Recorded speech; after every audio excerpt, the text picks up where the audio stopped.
జ్యోత్స్న అయితే దీపకి ఫోను చేస్తూ ఉంటుంది. "ఏంటి దీప ఫోను చేస్తే ఇంకా ఫోను చేయలేదని చూస్తున్నాను" అనైతే అంటూ ఉంటుంది.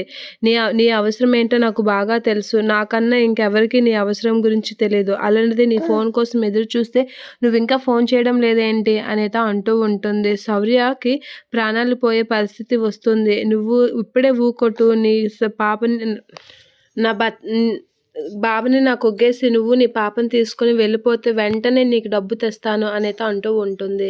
ఆ శౌర్యకి ఆపరేషన్ జరుగుతుంది అని దీప అయితే చాలా గట్టిగా అంటూ ఉంటుంది. అలా దీప గట్టిగా అనేసరికి ఒక్కసారిగా నా జ్యోత్స్న అయితే షాక్ అవుతూ ఉంటుంది. "ఏం మాట్లాడుతున్నావు దీప" అనైతే అంటూ ఉంటుంది జ్యోత్స్న. అలా అనేసరికి దీప అయితే అవును శౌర్యకి ఆపరేషన్ అయితే జరుగుతుంది అనైతే అంటూ ఉంటుంది. ఆ మాటలకి వినిపించడం లేదు. "ఒకసారి నీ సెల్ వాల్యూమ్ పెట్టుకొని విను" అనైతే అంటూ ఉంటుంది దీప. అలా అనేసరికి ఇప్పుడు చెప్పు దీప ఏమంటున్నావు" అనేది అంటూ ఉంటుంది జ్యోత్స్న. అలా అనేసరికి అదే శౌర్యకి ఆపరేషన్ జరుగుతుంది అని అంటూ ఉంటుంది. ఆ మాటలకు ఒక్కసారిగా జ్యోత్స్న షాక్ అవుతూ ఉంటుంది.